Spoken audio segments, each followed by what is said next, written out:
అన్ని నిజాలు చెప్పేశాడని. ఎందుకంటే వీళ్ళకి అవసరం లేదు కదా, ఎక్కడో ఏదో మూలాలు ఉంటాయండి దీనికి. ఆ తెలుగుదేశం పార్టీ వాళ్ళన్నా లేకపోతే ఇంకొకరన్నా మెప్పు పొందడానికో లేకపోతే ఏదో పదవులు ఆశించడానికో ఏదో లేకుండా ఎందుకు ఫ్రీగా మాట్లాడతారు, ఎందుకు సరదాగా మాట్లాడతారు? టైంపాస్కి ఇలాంటి బూతులు మాట్లాడరు కదా, టైంపాస్కి వేరే వేరే అంశాలు చర్చించరు కదా, రెచ్చిపోయి ఇలాగా రోడ్డు ఎక్కరు కదా, ఏదో ఉంటుంది. అది ఉంది, అది ఎవరు చేయించారన్నది బయటికి చెప్పారండి. ఇక టీడీపీ ఆఫీస్పై దాడి వెనుక ఎవరున్నారనే విషయం కూడా తెలిసింది అని వస్తున్న వార్తలు. ఒకవేళ ఆయన కానీ చెప్పారు అంటే చాలా సీరియస్గా ఉండే అవకాశం ఉంటుంది. ఇక ఎవరు ప్రోద్బలంతో దాడికి పాల్పడ్డారన్న విషయంపై మొత్తం ఆరా తీశారు అని చెప్పి జరుగుతున్న ప్రచారం. ఏదైనప్పటికీ కూడా ఓ పక్క పోసాని, మరో పక్క వంశీ, వీళ్ళిద్దరికీ బెయిల్ వచ్చినట్టే వస్తున్నాయి, పోయినట్టే పోతున్నాయి. ఇదిగో వచ్చిందని ఆనందం పడేలోపు మళ్ళీ ఎత్తేస్తున్నారు. సో మరి ఇది ఎలా, ఎంతకాలం? దీన్ని బట్టి ఏ నాయకులైనా ఏ పార్టీ వాళ్ళైనా అధికారం ఉంది కదా అని చెప్పి మీకు వచ్చేది ఏమీ ఉండదు, మీకు అసలు వచ్చేది ఏమి ఉండదు. వాళ్ళు బాగానే ఉంటారు. మధ్యలో పోయేది నేతలు, చిన్న చిన్న నేతలు, కార్యకర్తలే. వైఎస్ఆర్సీపీకి సహాయ సహకారాలు అందించి మాటల రూపంలో వాళ్ళకి సపోర్ట్గా నిలబడ్డ వాళ్ళ పరిస్థితి ఏంటి?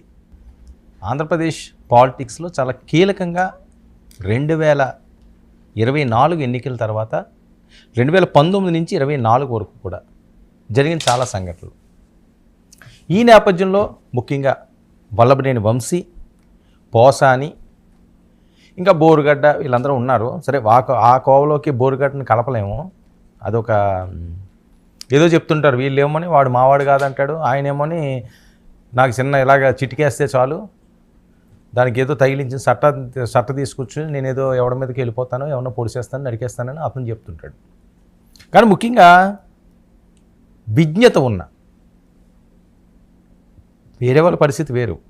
ఎన్నో కథలు రాసి అద్భుతమైన డైలాగులు పంపించిన పోసాని, అలాగే మంచి ఉన్నత కుటుంబం నుంచి వచ్చిన వల్లభనేని వంశీ, వీళ్ళు పంత, వీళ్ళు తీరు, వీళ్ళు మాట్లాడేది సిగ్గుపడే విధంగా, చిరాకు తెప్పించే విధంగా, అసహ్యించుకునే విధంగా జరిగినదంతా కూడా మనం చూసాం. ఇప్పుడు బ్రేకింగ్ న్యూస్ ఏంటంటే పోసానికి మరొకసారి బెయిలు. ఆయన ఇప్పటికే అప్రూవర్గా మాడిపోయాడు. ఎక్కడెక్కడి నుంచి ఎవరెవరు మాట్లాడించారు, ఏమేమి చెప్పారు, ఎలా జరిగింది అని చెప్పి మొత్తం పోసగుచ్చినట్టు బయట పెట్టేశారండి.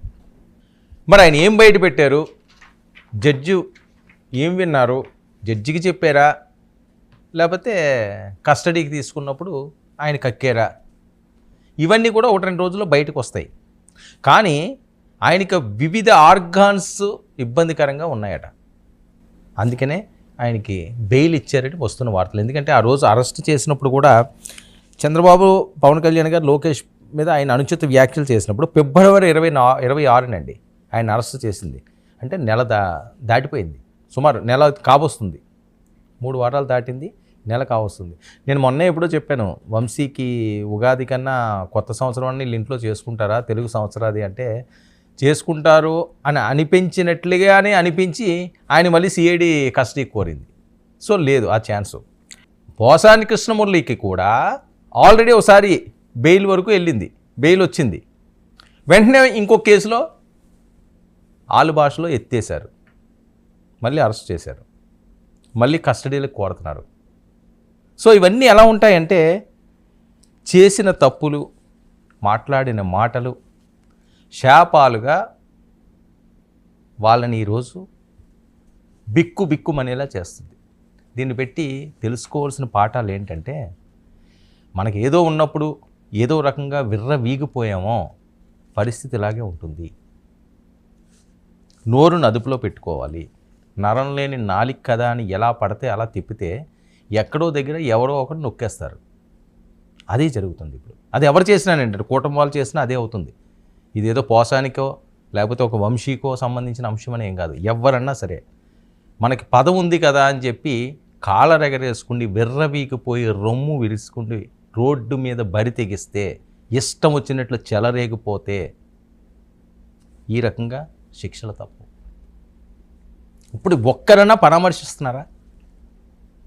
పోసాని కృష్ణమూర్తిని ఎందుకు పరామర్శించలేదండి సినిమా వాళ్ళందరూనే?